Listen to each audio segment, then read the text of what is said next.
Senior صحافی اور تجزیہ کار جاوید چودھری کے مطابق نیکولس دوم روس کا آخری زار تھا۔ 1984 میں 26 برس کی عمر میں بادشاہ بنا۔ جرمن شہزادی ایلیکس سے شادی کی اور 1980 کی جولائی کی ایک رات پورا خاندان دنیا کی سب سے بڑی سلطنت سمیت زمین کا رزق بن گیا۔ یوں ان کی داستان تک نہ رہی داستانوں میں۔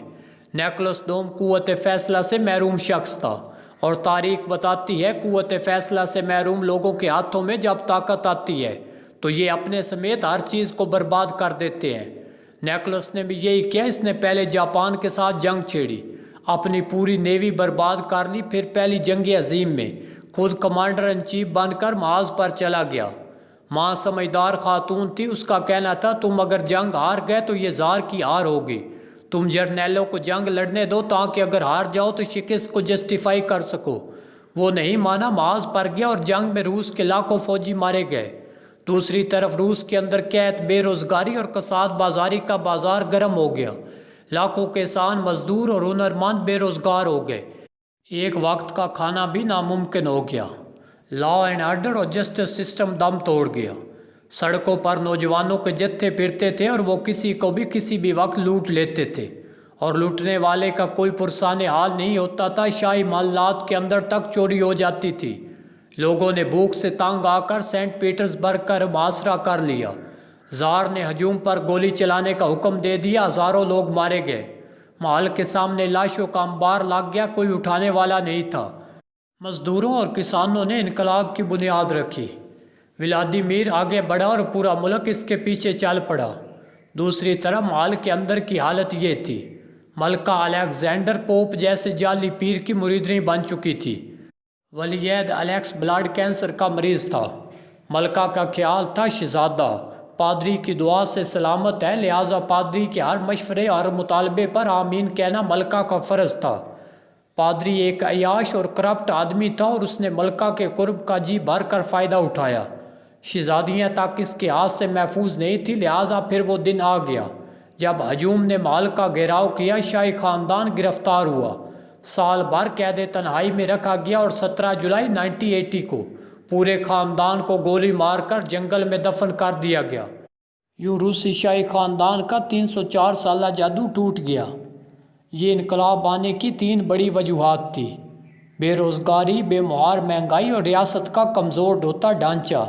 یہ تینوں وجوہات دنیا کے ہر انقلاب میں مشترک ہوتی ہے۔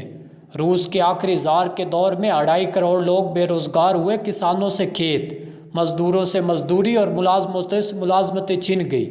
مہنگائی اس قدر زیادہ تھی کہ لوگ اپنے بچے بیچ دیتے تھے، لیکن اس کے باوجود مہینہ گزارنا مشکل ہو جاتا تھا۔ ریاست کی حالت یہ تھی، بیوروکریٹک سسٹم بیٹھ چکا تھا۔ سرکاری ملازم ہر دوسرے دن ہڑتالوں پر چلے جاتے تھے، پولیس چور کے ساتھ مل جاتی تھی، عدالتوں کے فیصلے مافیاز لکھ کر بھجوا دیتے تھے۔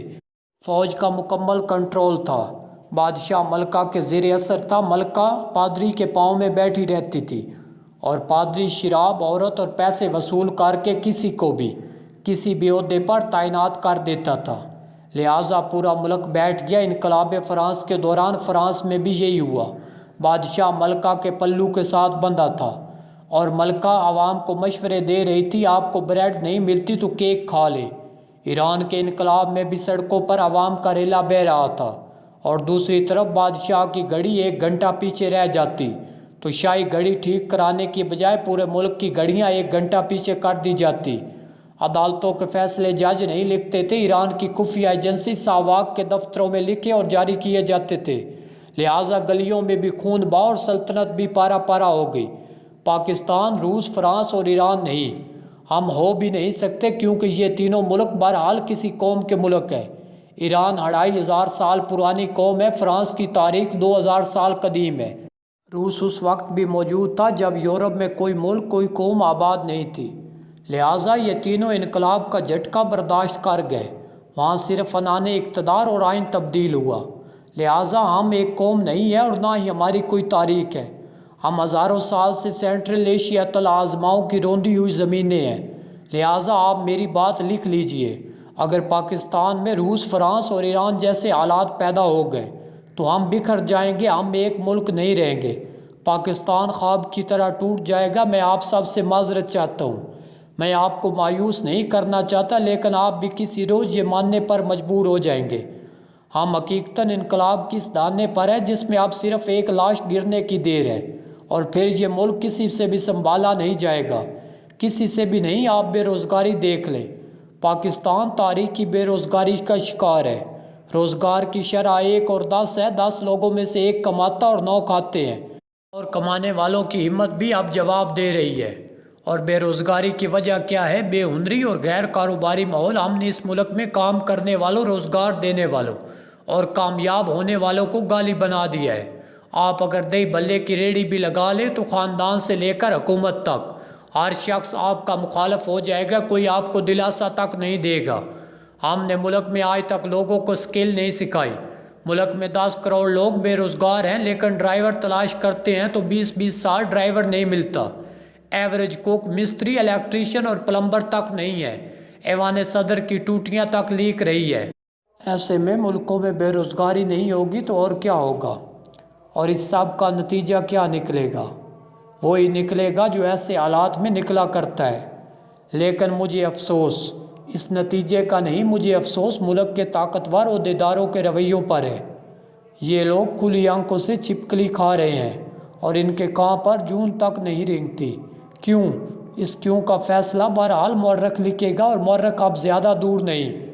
اللہ اس ملک کی حفاظت کرے۔ ملک تقریباً ہاتھ سے نکل چکا ہے۔ میری ملک کے تمام عہدیداروں سے یہ گزارش ہے کہ مل بیٹھ کر اس ملک کی اصلاح کے لیے کام کریں۔ تمام سیاسی لیڈران، عمران خان ہو یا نواز شریف، آصف علی زرداری ہو یا اسٹیبلشمنٹ یا عاصم منیر، تمام لوگوں کو ایک جگہ پر بیٹھ کر اس ملک کے مسائل کو حل کرنا چاہیے۔ سینئر صحافی اور تجزیہ کار جاوید چودھری کے مطابق نیکولس دوم روس کا آخری زار تھا۔ 1984 میں 26 برس کی عمر میں بادشاہ بنا۔ جرمن شہزادی ایلیکس سے شادی کی اور 1980 کی جولائی کی ایک رات پورا خاندان دنیا کی سب سے بڑی سلطنت سمیت زمین کا رزق بن گیا۔ یوں ان کی داستان تک نہ رہی داستانوں میں۔ نیکولس دوم قوت فیصلہ سے محروم شخص تھا، اور تاریخ بتاتی ہے قوت فیصلہ سے محروم لوگوں کے ہاتھوں میں جب طاقت آتی ہے تو یہ اپنے سمیت ہر چیز کو برباد کر دیتے ہیں۔ نیکولس نے بھی یہی کیا۔ اس نے پہلے جاپان کے ساتھ جنگ چھیڑی، اپنی پوری نیوی برباد کر لی، پھر پہلی جنگ عظیم میں خود کمانڈر ان چیف بن کر محاذ پر چلا گیا۔ ماں سمجھدار خاتون تھی، اس کا کہنا تھا تم اگر جنگ ہار گئے تو یہ زار کی ہار ہوگی، تم جرنیلوں کو جنگ لڑنے دو تاکہ اگر ہار جاؤ تو شکست کو جسٹیفائی کر سکو۔ وہ نہیں مانا، محاذ پر گیا اور جنگ میں روس کے لاکھوں فوجی مارے گئے۔